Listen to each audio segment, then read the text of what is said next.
Just give us the green light because we are almost ready to go. This is the British Touring Car 2025 season preview.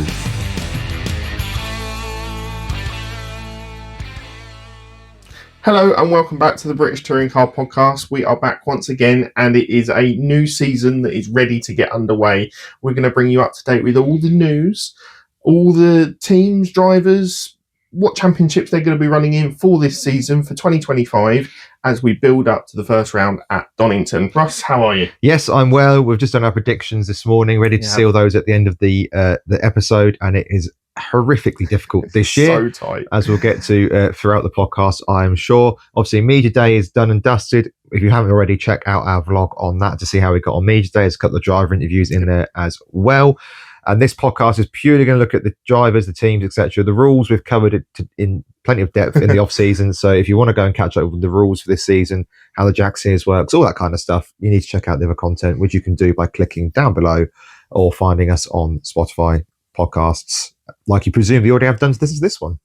Yeah, so this season we've got 24 drivers that will be on the grid. We've got 7 different cars and plenty of challenges to overcome, I'd say, throughout the season, and many different rookies as well, which is nice to see. Yes, the touring cars is absolutely in crises, as you would have seen in the off season with reduced grid and drivers coming off it, etc., etc. It's going to be a terrible year. There's no point listening further. Well, one thing I must say is I can't believe how quickly everything was done in the off season. We were ready what felt very early compared to previous seasons, with drivers getting their deals over the line. There are a couple of later ones, but they were all ready.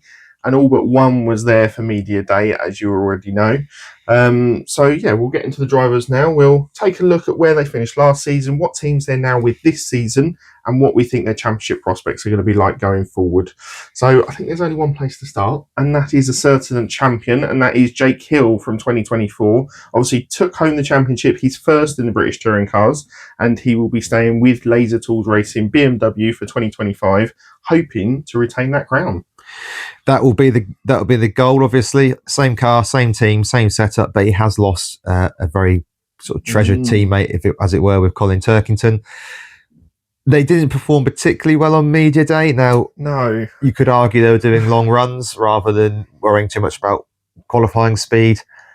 I do find that slightly odd that all 4 cars were doing long runs and none of them were told, okay, last few minutes, go set some quality laps. But look, Media Day is difficult to fully judge, as we've discussed in previous podcasts. There could be sandbagging, but I don't know. Early on, I've got some slight concerns. The car didn't look fast to the human eye, and it didn't look as nimble as some of the other cars to the human eye at Media Day either. One thing I must say is BMW completed a hell of a lot of laps through testing, both at Croft and at Donington for Media Day. More so on De Leon and Rainford, which we'll get to. Jake, I would have thought he would have gone and put in a fast time to put in that little statement of intent for the season going forward. But yeah, he's going to be looking to retain his title. But I don't know. I think he might struggle a little bit more this season. Yeah, I mean, he's now effectively lead driver at the team as well, which adds its own sort of extra responsibilities and pressures to it. Obviously, I don't think he's ever been a lead driver at a team before. Not the team at the front. Maybe he was potentially in the Audi days, maybe, but it's going to be a lot of pressure on his shoulders and pressure he probably hasn't felt before. So it will be interesting to see how he deals with it. Absolutely. Moving on to then West Surrey Racing on their own only have one driver this season, and they have picked up Daryl De Leon, who was in a Cupra at Unlimited Motorsport last season. Obviously, he was the only driver there, so this is going to be a huge step up and a huge change for him. But he looks like he's got all the backing from West Surrey. Yeah, finished 18th last season in that Cupra with Unlimited, as you say. Took a few Jack Sears podiums. It might have been taken an outright win here or there along the way as well. It's a huge step up for a lad that we know is very, very fast. Obviously, they come into the team like WSR, BMW does have its pressures. And potentially, you don't want to put down on things too early, but there is very little to no sponsorship on the car as it stands. Whether that changes before, I mean, I've cursed it now. It's the second we stop recording and the edit starts, they'll announce the new sponsor for the side of the car, etc. But I don't think there's any concerns about him not being able to complete the season. No. But I do have some concerns about the massive step up so quick for someone so early in their racing career. All the stuff on paper suggests that this lad is quick. but he is inexperienced, and he is now in arguably the biggest team in the series. And when you're in those teams, there's nowhere to hide, is there? Exactly that. And we've seen drivers that haven't done particularly well there that don't last particularly long. I'm thinking Oliphant. Yeah. I'm thinking Morgan. Yeah. To a lesser extent, Jelly. Yeah. He's got a lot of responsibility to try and take that team forward, particularly when you look at, you just walk down the side of their lorry and they've got all their victories and all their sort of championships down the side of it, etc. And if he's not going to be in a championship battle, which I don't think he will be, he's going to be expected to play second fiddle or at least to support Hill in a way that Turkington did towards the end of last year. I don't know whether that will go well or not. I think it'll be an interesting dynamic in the team, especially with the other drivers that are in there. Obviously, we've got one more experienced driver in Aidan Moffat coming up. But I think Darrell de Leon's main goal for this season is concentrating on that Jack Sears. He is in, obviously, one of the better cars in the field, or how we know it to be in the last couple of seasons. So I think that will be his main goal. And if he falls short of that, I think he'll be a little bit disappointed. One thing to point out as well, this is his first experiences of rear-wheel drive machinery. And we do know that they are very, very different. We've seen drivers in the past struggle to adapt from rear to front and front to rear. So that's going to be another factor to consider for this season for him. Yeah, let us know down in the comments where you think some of these drivers are going to finish over the season, because we'd be interested to hear your thoughts and see what they're like at the end of the season to where they actually do finish. Moving on to the LKQ Euro Car Parts Racing with WSR side of the team now. The deal was done nice and early on in the pre-season to say that this deal would be happening, the partnership would be formed. We think this is because sponsorship have been taken away slightly from M Sport side of things. But when that brand deal was announced, we kind of knew that Aidan Moffat was going to be one of the drivers moving over to that side of the team, in which he has. He has, yeah. Obviously, Moffat's been in the series for a long time now, finished 13th last year. He did take a win as well in the Toyota last season. He does get himself good drives, but obviously he's done rear-wheel drive before. It went okay with the Infinity. I mean, he struggled at times, didn't he? I think he improved vastly when Sutton came in and gave him some direction. But it'll be interesting to see how he adapts again to a rear-wheel drive car. It's worth pointing out the Infinity was a weird car to race in the first place, and Sutton, as I always say on this podcast, could probably take a win in a horse and chariot. But it was a difficult car to get to grips with. I do kind of feel, look, I don't think he's going to win the championship, but I do kind of feel this is a bit of a make or break for Moffat. He's been in around the sport a long time. He keeps getting top drives. He's very good at putting sponsorship together. You can't argue that. But he is now in one of the premier teams again. And it's difficult because I don't think he's really captured the form and promise he showed in the Laser Tools days, back in the Mercedes Laser Tools days for a long time. I think he disappointed a little bit in Infinity, disappointed a bit at Toyota, disappointed a bit at was it One Motorsport or was it okay? Yeah, within the Honda, disappointed a little bit at Toyota last year. We're going to get another season of disappointment. It's the chopping and changing between teams. When he had that consistency back when he was in the Mercedes AMG, the A class, he was able to find nice stable ground over a couple of seasons. Whereas over the last couple of years, he's chopped and changed with cars, chopped and changed with teams, and I almost think that can unsettle a driver. So it'll be interesting to see how he adapts. I think he'll definitely want to be going above his 13th place finish last time out last season. But I also think we've got a slightly more competitive field this season. Yeah. So I think it's going to be a really difficult one to pick for where he's going to finish and what his expectations for the season are going to be. Yep, he is joined on the opposite side of the garage by Charles Rainford, who's come through the Porsche Carrera Cup Great Britain. Obviously, it's his debut in the touring car, so he's eligible for the Jack Sears. First time in a rear-wheel drive touring car. Obviously, the Porsches are rear-wheel drive, so you have a little bit of experience along that kind of that system, but it is chalk and cheese when you get to the touring cars. It's difficult to really know what to expect from Rainford. He's been very quick in Porsche. He's sort of developed his craft there, and he's looked very good at times in the Porsche as he's come through. But we've seen Porsche drivers come to touring cars and struggle. We've seen Porsche drivers come to touring cars and do really, really well. It is a big unknown. Obviously, his main goal this season will be to mix it in amongst the Jack Sears. You'd have to say on paper he's one of the favourites, but when we're going through looking at the Jack Sears, it's very difficult to really pick a favourite really because I think it's probably the strongest Jack Sears we've ever had. Yep. Certainly, we look at range of car as well, and the fact that you've got 1, 2, 3, well, I was going to say 5 drivers in manufacturer-backed vehicles in the Jack Sears. Yeah, so that'll be his sort of his aims is to do well in the Jack Sears, take a few Jack Sears wins, and try and be there or thereabouts at the end of the season where it comes to the Jack Sears Championship. You expect anything in particular from Rainford? I want to see progression throughout the season. We've obviously seen it in the Porsches, how he's managed to progress through the different classes that I have in the Porsche field. So if we could see him sort of like the season start to bed in, then start to gain points, more points, move into the top 10 quite possibly, and maybe even take a nice podium by the end of the season would be quite nice. But yeah, it'll be interesting and a bit of a baptism of fire jumping into a series like the touring cars and going in at such a prestigious car as well. Absolutely. Moving on to Team Virtue then, obviously still running the Hyundai i30, and we have fastback end performance. Come on. And we have 5 drivers for them this season. So we've got 2 drivers running split season. But first off, we've obviously got Tom Ingram. Sorry, yeah. What? We'll get to that bit. Yeah. Yeah. We've got Tom Ingram, first of all. Came up just slightly short in the championship last season, finished second overall, had to pass his crown over to Jake Hill. But it will be his goal this season to retain that title once again. And I think he's got a decent chance. Yeah, Hyundai looks strong out the blocks in testing. Again, you have to put the massive asterisks and the huge bucket of salt next to anything that happens in testing. But I would say all 6 Hyundais looked good at points at media day.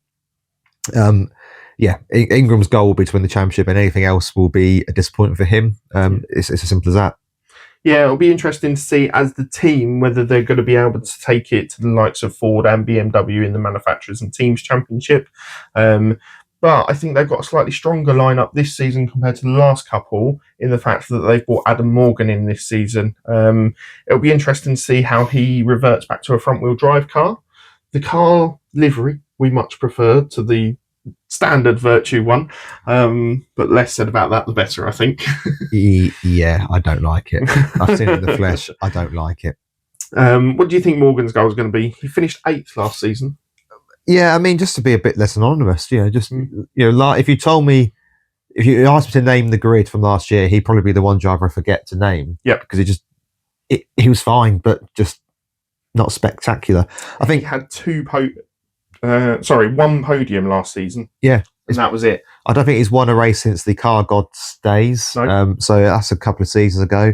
Yeah, I think that his ambition will be to win a race. I mean, I think in the back of his mind, he'll if he can hit the ground running, can he challenge for the title in the car potentially because the car is good enough. But I think for him this season, it's a season of readjusting to front wheel drive systems again, getting used to being back in a sort of a team like this, and I think if he can pick up a couple of wins along the way, that will be a good season for Adam. Do you think he could play a crucial role in Ingram's challenge for the title in the way that we haven't seen some of his teammates do in the last couple of seasons? Yeah, and that'll be part of the reason he's been brought in, is because they haven't had that, or enough of the drivers that can mix it comfortably in the top 6 on a regular basis. Morgan can do that if he's in the right frame of mind and in the right equipment. So we'll just have to see what he can do this season and see if he can be that foil for Tom to help him to the championship. Yeah, hopefully Tom Chilton, who is back again with the team for this season, can also help along that way. He finished 10th overall last season. He did take a win at Croft. I thought he had a really strong year, to be fair. I think he was let down by mechanical problems a couple of times throughout the season. I remember his car, the shot always being cut into Chilton's car. It seemed to be on fire every week, but we went through that little period. Yeah. I actually think he's in a really good bit of form in his, he's been in the series a long time, and there's been a few years he's been a bit anonymous, and it's been, oh, Chilton's here. Anyway. But actually, I think last season he had a really good purple patch. And I think, again, I don't think he's going to be a title contender. But the crucial thing for the other Tom in the garage is that can he and Morgan be left flank, right flank to, really help take points off other drivers. Exactly that. Yeah. Take the points off the other drivers. Exactly that. Yeah. And then we get to the split 4th car for Team Virtue. So starting the season will be Michael Crease, who managed to get a deal over the line late on and unfortunately wasn't at testing. Well, didn't have a car at testing, shall we say, and looked rather tired when we spoke to him. But he will be running the first half of the season, and it's going to be an interesting entrance because the first time he's going to get in the car is a shakedown this week, leading up to Donington, and then right on it in FP1 at Donington, it's going to be a steep learning curve in a car he hasn't driven before. Yeah, it's such a shame he's not doing the full season. I mean, because how do you look at what he's going to be aiming for? Obviously, as he spoke to us at Media Day, he'll be aiming for a podium, or if he can sneak an outright win. With the reverse grid, it's possible, but he's got to learn very quickly in a short amount of time, knowing that with each race weekend that passes is an opportunity potentially gone. Yep. I think for him this season, it's going to be basically reminding people that he is, a driver, and trying to maybe get sponsors interested for next season, where he can hopefully run a full one, because it's no good to either of the drivers really to run half, because you can't, your expectations and your, what you can achieve are automatically limited. Yeah, we've mentioned this already. I think they had Accelerate Team Virtue had already hung their hopes on having Zelos in that seat, and hopefully for the whole season, which is why they've had to almost fall back on this option of having Kreese and the second driver, Sen and Proctor, who will come in for the second half of the season and will be testing in the first half of the season. I almost think he's going to be more prepared to be in the car for that second half of the season, and could well do better for the season. Yeah, I think... Yeah, I'm very excited by Proctor. I'm a big fan of his. I think he's a really quick, exciting driver. He's been off the grid for far too long. I think it's 3 years now. Time absolutely flies.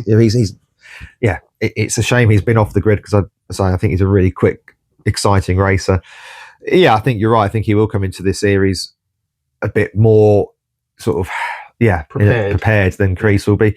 And it is quite shrewd from Virtue in some ways, because if they are going into a championship battle towards the second half of the season, with all due respect to Kreese, if I was picking a teammate to try and hopefully mix it at the front, take points off people, etc., it would be Senna, multiple race winner. I'm glad he's back. It's a shame he's not doing the full season, because I'd be interested to see what he could do in a full season. But it'll almost be a case of, I think, whoever does better out of those two drivers is going to have the much better chance of getting on the grid for 2026, as long as they can then get the sponsorship together. But it's a really good package that they can sell to go, look, I can do this in a touring car. I'd like you back in. Will you be able to support me? And I can give you some good promotion and sponsorship on opportunities. Yeah, what was interesting at Media Day on Toker FM, whatever it was called, Senna said the reason he wasn't able to compete the last 3 years is the hybrid was too expensive. And now the hybrid's gone. Suddenly he's able to get back in, and you do wonder if that's going to be a factor for a couple of drivers. You're thinking of drivers that aren't on the grid, Bobby Thompson being the one that springs to mind as a obvious example. Whether that will be something that they can look at moving forward to get back onto the grid. I think that's part of the reason that we've also seen quite a few rookies come in for this season, because the overall cost for running a car has dropped off significantly from what we hear. But it'll be interesting to see how it changes the performance of the cars, because we said last season that hybrid started to work. So, getting on to Toyota Gazoo Racing next then. A 4-car lineup, all in a lovely black livery Toyota. As we've been mentioning for the last couple of seasons, it's what we've been wanting to see. And they've changed all 4 drivers again. Yep, new livery, new brand, or better branding, as you say, new driver lineup. So we'll start with Ronan Pearson, who did compete last season for half of it, or just over half of it, with obviously Accelerate. He finished 16th overall. Yep, he's back. He seems very eager to go. A bit of a make or break, I think, for him, because at points he looked really good in his time with Accelerate. Other points he didn't look so good. Obviously took a win last season, but that was the highlight. For the rest of the results, he actually finished outside the top 10 for all but one race, and that was the first race of the season where he finished 5th. So I think this season he's going to be looking, especially in the Toyota, which apparently they've been developing over the off-seasons, take some weight out of it, make it a more competitive package. I think he's going to look to hopefully be consistently in the top 10. But with the other drivers that are there, I think it's going to be really difficult. Is that weight coming out a couple of driver egos, maybe? I won't say. We won't say Hume. You said that. Yes, interesting what Pearson can do. Obviously, there as well, Aaron Taylor-Smith has made the move across from PMR. He was really the breakout success story of last season, finishing 7th overall, beating people you wouldn't necessarily expect him to beat, particularly in the machinery he had, and finishing behind people you'd more expect him to finish behind. Didn't take an outright win, did take a podium. I think this season would be very similar for him. It would be a case of trying to keep that form he seems to have found, because he's been in the series on and off a long time, I think the last 2 seasons we've seen him produce his best stuff in the sport. The only caveat to all that is going to be he has moved team. New surroundings, new things to get used to, new processes. Andrew Watson looked very good at PMR, didn't look very good at Toyota, and isn't back for this season. Yeah. So yeah, I think Antonio Smith has got a little bit more experience and nous about him, perhaps, to negotiate that change. But sometimes it's better to be a big fish in a small pond than a small pond in a big fish. No, small fish in a big pond. So we'll have to see how he gets on. I don't think he'll have as an explosive a season as last, if I'm being brutally honest. Okay. But I also think he's got to take the move when it was offered to him, because he's in, with all due respect, the twilight of his touring car career. And there was also a hell of a lot of uncertainty with PMR going into the season, having lost a massive sponsor. Yes, okay, they have still got onto the grid, but it was a late-on deal, and there was only room for one car in the end, which we'll get onto. So I think Taylor Smith has made the right decision. Oh, I agree, yes. But whether it pays off for him, we will see throughout the season. We lose a multiple champion in Colin Turkington, who walked away, but we gained a multiple champion, albeit of one less title, so that's rubbish. The touring cars is finished, it's washed, there's no point watching. Gordon Shedden is back, which took everybody, I think, including himself, completely by surprise. Obviously, he's been off the grid for a while since the demise of Team Dynamics a couple of years ago. He is back. As I say, he's a 3-time champion. He's a multiple race winner. I can't remember off the top of my head how many he's won, but it's a lot. I don't know what to say, because I don't either. Because we've seen drivers cling on too late. Jason Plato, Matt Neal come to mind. But then equally, when Shedden's rug was pulled, he was still competing fairly well at the front of the grid. I would say he wasn't competing for championships, but he wasn't sort of Jason Plato pootling around in 16th and hoping for the best, was he? So I think even though he is a 3-time touring car champion, his achievements in the sport and his amount of wins and races that he's raced in have kind of gone under the radar a little bit. I think he is a little bit underrated. When people go in and talk about, these are the best drivers that we've had in the championship, I never hear his name mentioned. I think you're right. But with the titles he's got, he obviously... Yes, he was in that era where that Honda was so quick and so dominant. Yeah, but he still beat people like Turkington, Neal, and Plato in that era. It will be interesting to see how he adapts to the Toyota. Whether he's done testing last season, we don't fully know. And we saw Huff come in last season and struggle at times. But also do really well at times. Exactly. So I've got no idea where Shedden's really going to finish in this championship. No. He could be a surprise package. He could be challenging top 6. He could be just a midfield driver. I think it depends on the weekend. I think it depends on how comfortable he feels within the team and how comfortable he feels with the car. I don't think he'll be mixing it for the title, in all honesty. Not at the end, no. Nor do I. But I think he'll certainly pick up a couple of race wins along the way. And then completing the Toyota stable is James Dorlin, who it was minis before this. He's done a little bit of GT racing as well. Obviously new to the championship, will be going straight into the Jack Sears. And again, same with Rainford. I think it'll be a baptism of fire coming into there. But he's got some good experienced heads around him in Aaron Taylor Smith and Shedden that he can almost lean on them for a little bit of knowledge, a little bit of advice in how to take a weekend, how to deal with the ups and downs of the touring cars. I just hope it's not a Sam Smelt style season. Yeah, I'd like to see him take some top 10 finishes, maybe even a top 5 at some point, and then try and concentrate on finishing as many races as possible, because that will be the best result for him, ideally, in Jack Sears. Absolutely. Okay, the final manufacturer on the grid this season is Napa Racing, and obviously they have retained their driver lineup, which seems to be a dying art these days. So we'll kick off with Dan Camish. He is obviously back for more. He finished 5th last season. He took a win late on last season, a couple of podiums along the way as well. He will want to be mixing it in the front. He'll want to be challenging for the title. Whether he will or not, I don't know. Well, I don't think so, personally. I think for me, there's 3 drivers that will be ahead of the rest of the field, but we'll have to see how he gets on. He's had a tough couple of seasons with Napa. Not everything has gone his way. He's had some issues with big accidents and stuff like that, and struggling to find consistency in the car. I kind of think this might be a make or break season for Camish. If he doesn't perform this season, then I think we could see Napa looking elsewhere. Define perform, though, because he finished 5th overall last season. He was in the championship hunt until fairly late into the season as well. I think he wants to be going into the final weekend, final 2 races maybe, with a chance of the title. Yeah, but from Napper's point of view, he did. I think it's slightly harsh to say he's not performed personally, because I think 5th overall is not bad. I'm not just talking about last year. I think in the time that he's been at Napper, the trouble is, you compare him to Sutton, and I think he compares himself too much to Sutton. And I think that is part of the problem. Obviously, he's not in Sutton's side of the garage. He's I think with he's with Dan, isn't it? It's only Dan's. Yeah, only Dan's.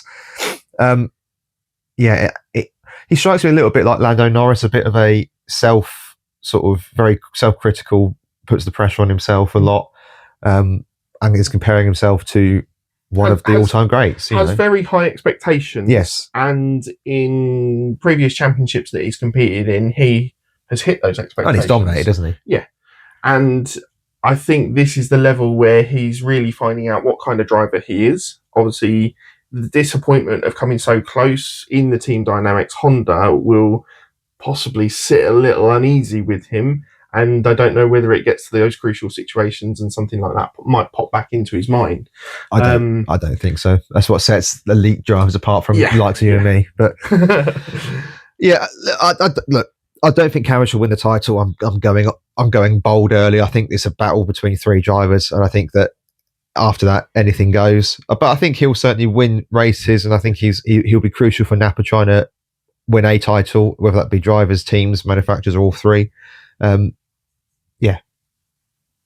I don't know what else to say about Cavendish, really. I think his performance is absolutely fine. I think it's just a case that you are comparing him to Ash Sutton, he wants more wins this season, definitely. Yeah, I'd agree with you on that. Won last year out.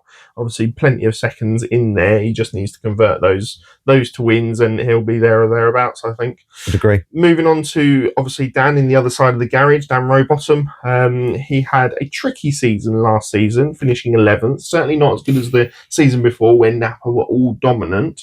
So I think he's going to look up at a step up from last season, certainly, and to be more competitive, have more top 10 finishes, pick up more podiums along the way, maybe even a race win here or there.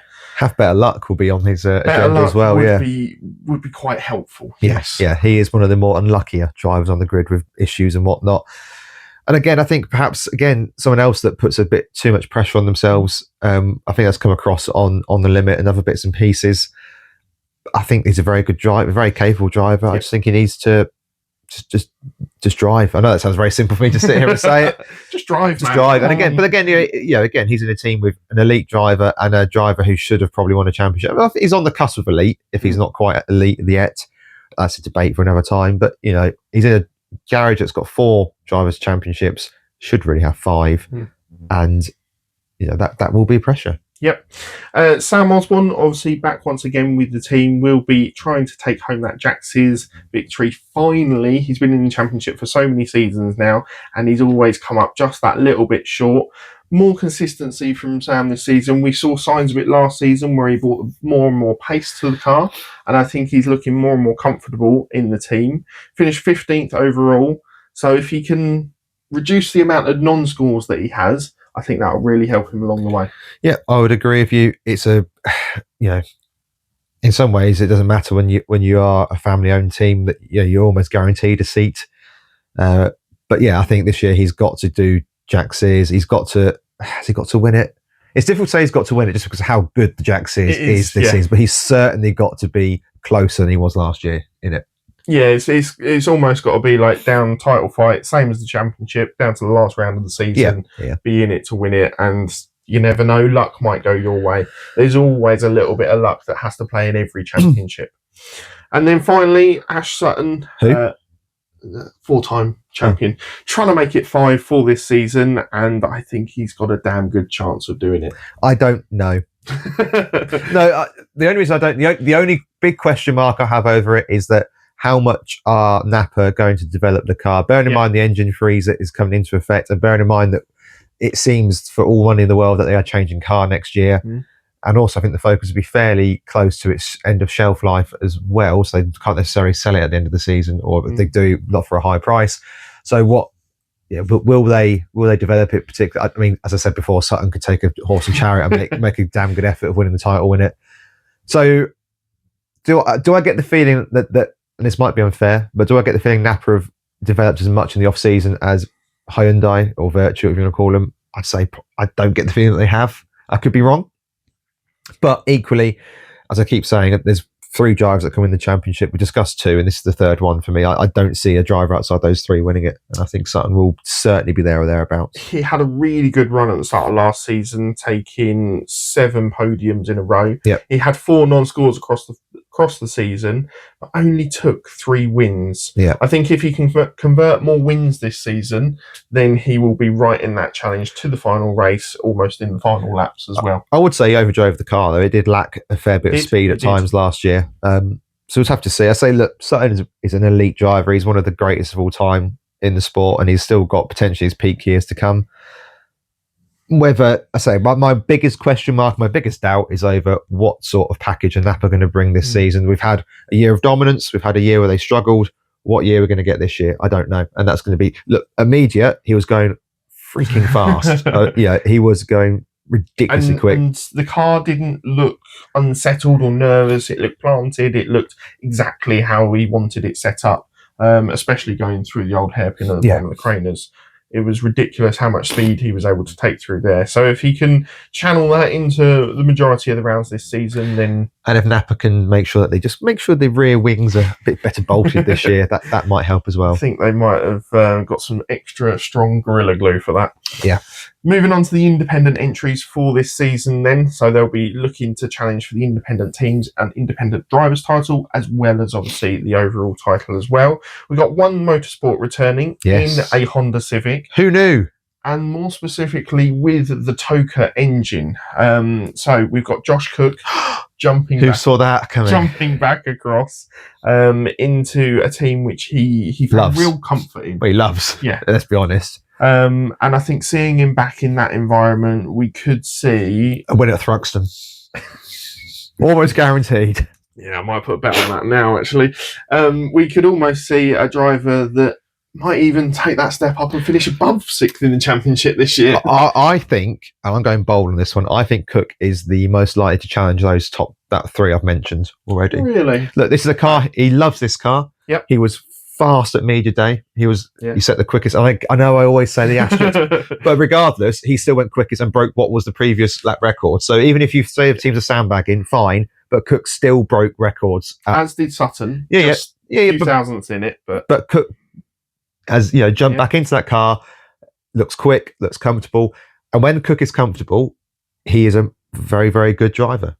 Yeah, I like his helmet design for this season. Yes, me too. Nice beanie with the radio earphones over the top.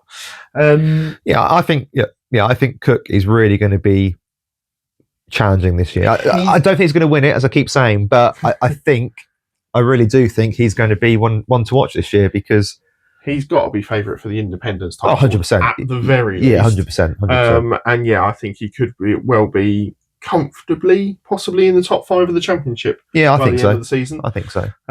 His teammate Stephen Jelly returns to the British Touring Cars. Yes. Second time in front wheel drive. The last time we won't talk about. It didn't go particularly well in front wheel drive. I mean, if anybody can remember what that was, then have a point, because it took me. I had to sort of go. He didn't drive one of those. He didn't furiously Google that car. Yeah. Yeah, so obviously had a year in the Porsches, didn't set the world alight, had some decent results, but coming back into the championship, it was quite a surprise that he would return with this team. Yeah, I don't think anybody saw it coming. It's a solid driver lineup in some ways. He's going to have a jelly season. Well, we've referred to this in the past. A jelly season is just, we'll score some decent points along the way, but probably finish about 14th in the championship. And I just feel like it's going to be another one of those. I don't fully disagree. Yeah, I don't know what to say about sounding negative, because it's not. A wheel hasn't turned in anger yet, and I don't want to write people off straight away. But I am concerned about the going back to front wheel drive machinery. I am concerned. I suppose for him, in some ways, there is almost no pressure. This is Cook's team. This is Cook's team. This is Cook's world, and Jelly's just living in it. So, But I think if it really gets down to the crux of it, I don't think he's the type of driver that is going to be there if he needs to support Cook, if Cook is there in a championship battle towards the end of the season. unfortunately. And I would think agree, but he may have to do a lot of the work on his own. Or he'll find a real sweet spot with the car, and He could amaze us. I don't know with Jelly. His whole career, I've not known, because at times he looks really good, and you go, "Blimey, he's a really solid driver." This guy, the stuff he did, particularly in Team Parker Racing on his own, was at times phenomenal. Yeah, it was. And then other times you go, "Who's that? Who's turned to that person?" Instead, oh, okay, yes, right, Jelly's okay. involved again, unfortunately. So I don't know. I think we'll have a better idea of how Jelly's season is going to go after the first round or two. Yeah. Moving on then to Unlimited Motorsport, and they have had a massive expansion this season. They've gone from 1 to 3 cars overall. It looks like they've borrowed a license from PMR, because they will only have 1 car. Or bought, yes. Just for lawyers. But they will be running with main rocket sponsorship on Dexter Patterson's Cupra Leon. Yep. Obviously, Dexter had a year out last year and was eager to get back to the championship, I'd say, because he's a favourite of yours, isn't he? There's a racer in there. Did you know how many different branches of rocket there were? Because, I mean, you've got the main bit and then all the little subsidies underneath, which is interesting. Look, I think it's cool to have a big sponsor on the grid. I think the car looks great. Your views on gambling, etc., is a tricky one. I don't think it'll be long until these sort of things are outlawed, but it's tricky, because at the end of the day, these are the companies, like the cigarette companies before them, who have the big money and can afford to put teams, money on the table to let teams go racing. It's very difficult to find what you might call, for want of a better term, ethical sponsors. And that's not to say that Rocket are unethical, again, for the lawyers. It's just that they are slightly more... shovel, mate. I think to some people, Rocket will be slightly more controversial than Liquid Molly, shall we say. Yes. But I'm not against it. I'm not against it personally. I think the livery looks really good. Dex is back. There's a racer in there. Interested to see how he gets on.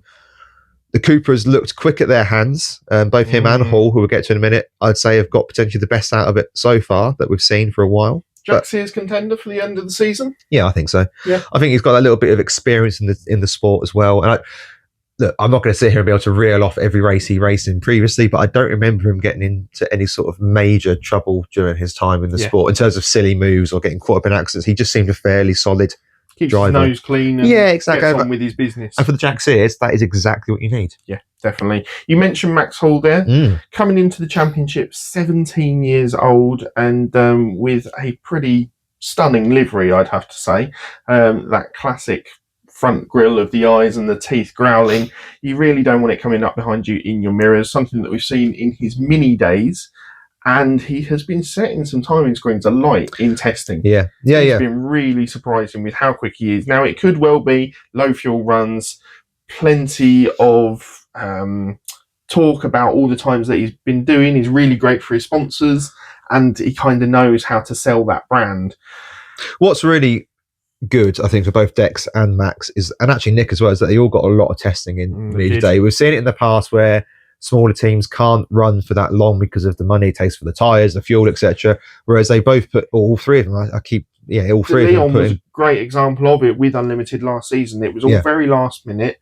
Obviously, we didn't see the Duckham's livery until the day. And when we walked past or through the garage last season, there were probably 8-10 mechanics there, and that was it. If that, yeah. It looks like a much more professional setup. Yeah. A much cleaner setup. Yeah. And I think going ahead into well-oiled. Into this season, we could well see those drivers bring some surprises. Yeah, I'm going to go bold and say I don't think even win a race, but I do think that I can see one of them potentially getting a podium. Yeah. I really can. Yeah. And then finally, to complete that lineup in the Cupra Leon, we've got the Powder Monkey Brewing Company with Easy Dock, with Nick Hamilton. Yeah, great to see Nick back. He didn't look too far off on the timings during testing either. We know he's comfortable in a Cupra, and we know that he's got all his disability set up for that specific car. So I think it'll be a comfort for him to go into that car, not having to learn loads of new, almost like seating positions and stuff like that. I think he should settle in fairly nicely. Yep, I completely agree. And I think for him this season, it'd be a case of trying to score points, and I think he can do it. I think it's not beyond the realms of possibility he takes a Jack Sears win.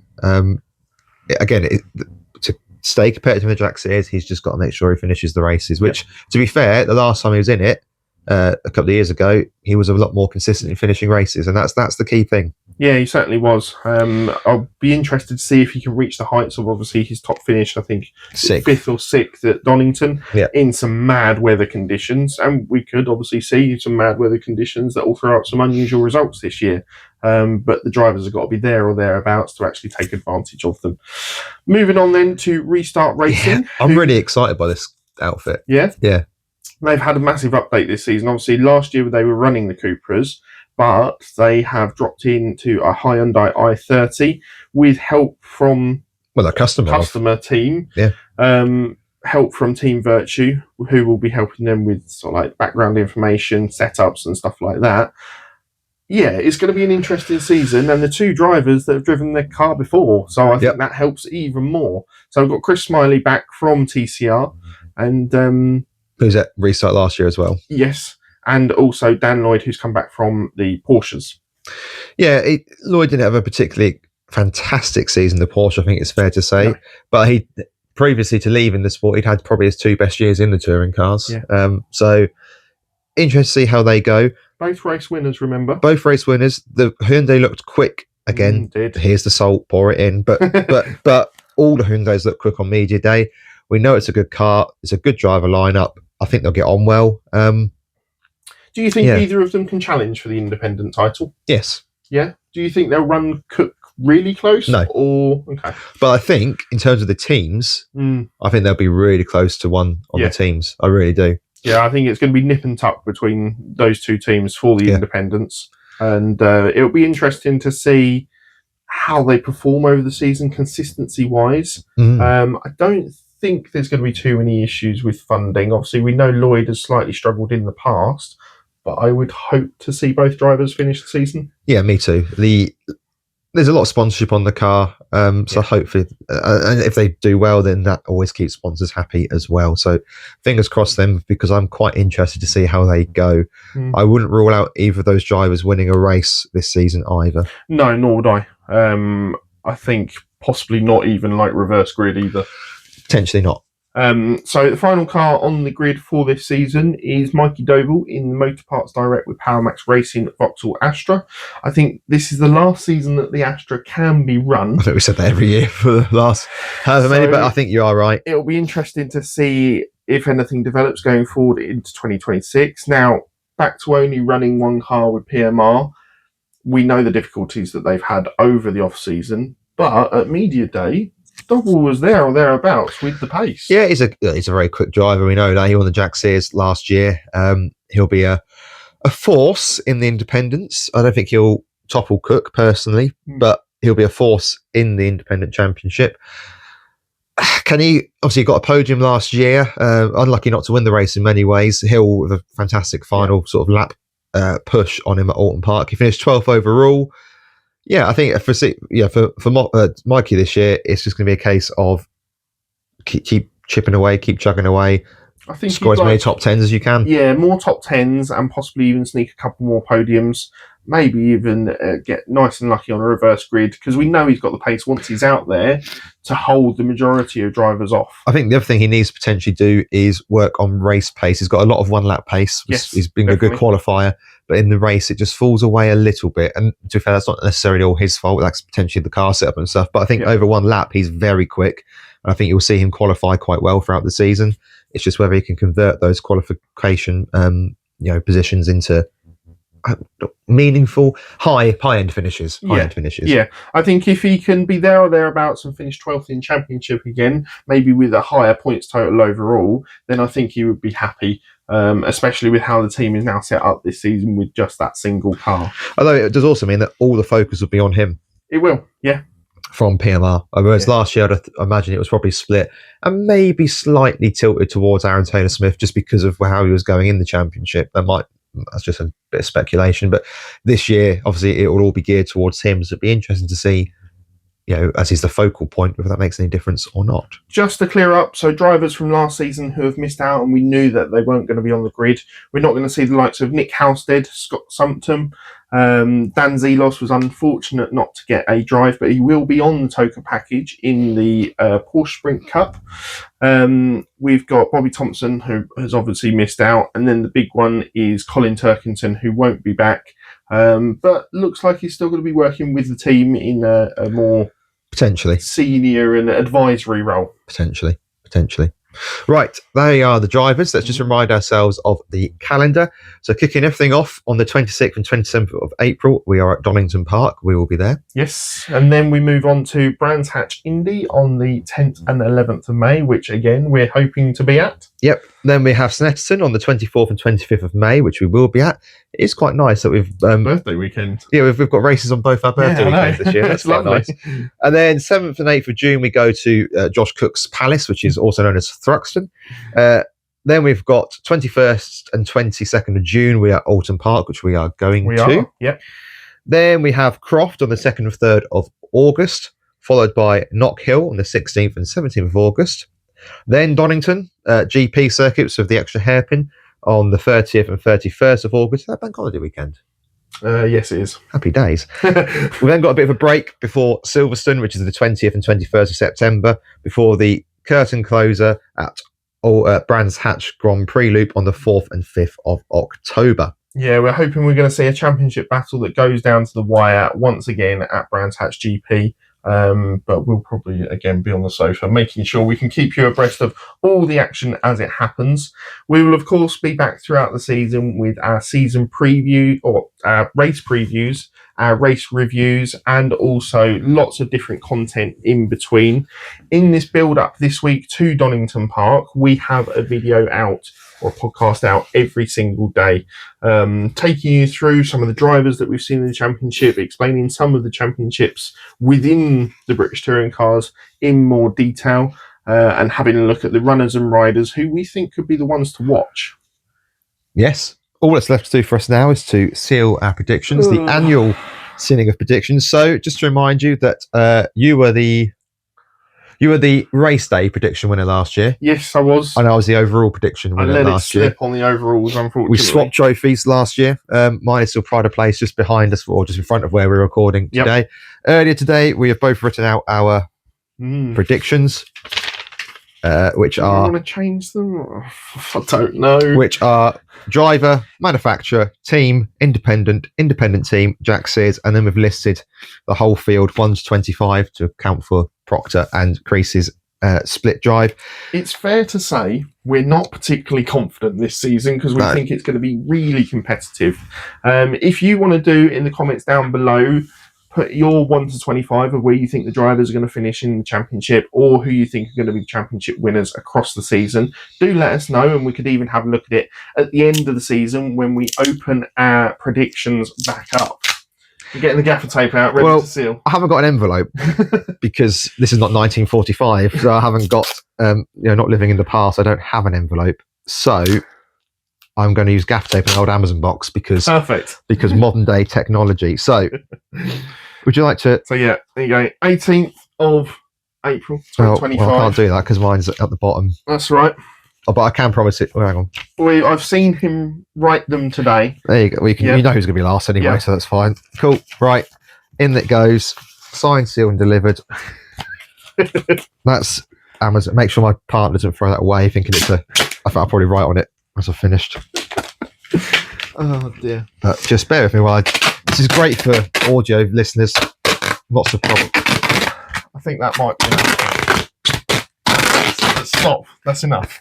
I don't want to be accused of, any foul play later on. So there you go. If you haven't done already, do remember to subscribe, get the bell and notifications on. We will be across the whole season on all social media platforms, Facebook, Instagram, TikTok. Obviously, we'll have uploads to YouTube and all podcast places across the year. And we'll try and keep you up to date with all the news, action, and everything that happens in the touring cars in 2025. Goodbye for now.